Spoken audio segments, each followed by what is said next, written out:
This is The Scoop for Monday. I'm Sean Canan with the WMNF News headlines. President Trump says the U.S. may be having some discussions with Venezuelan President Nicolas Maduro. It's a potential diplomatic avenue as the U.S. further builds up its military presence near the South American country with the arrival of its most advanced aircraft carrier. Trump did not offer details last night about the possible discussions with Maduro, but he said Venezuela would like to talk. The development comes as the Trump administration has carried out a series of military strikes against vessels suspected of transporting drugs.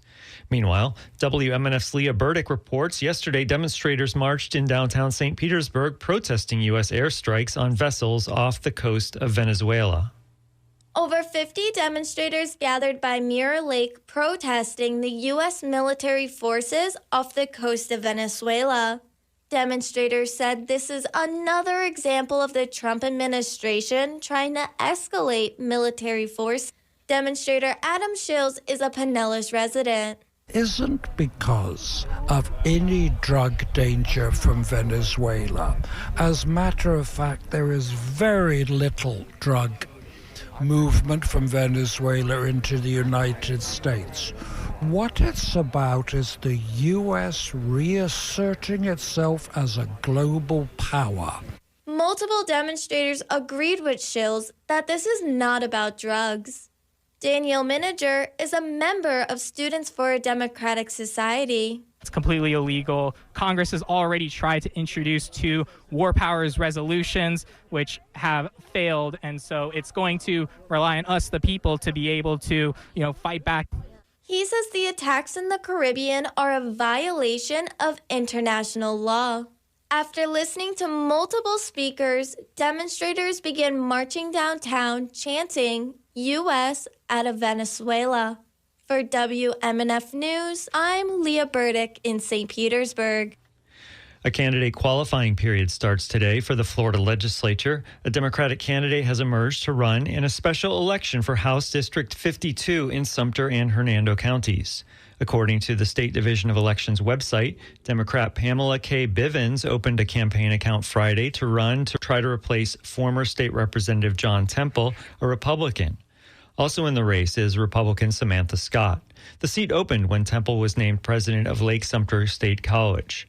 A special primary election will be held if needed on January 13th, with the special general election on March 24th.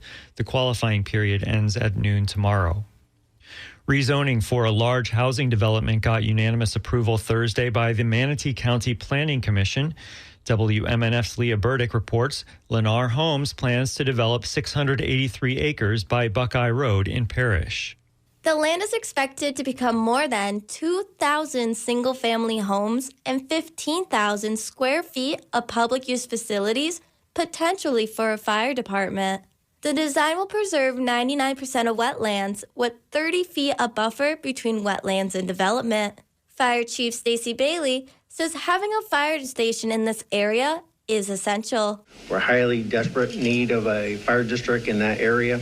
We've been working with collaboratively with North River Fire District, EMS for that whole area, because we're talking 25, 30,000 homes. But resident Glenn Jablina says they should focus on adding affordable housing. School teachers here, EMS, firefighters that cannot afford to live in our market rate homes. And that's their model. If they want to do market rate, God bless them, move forward.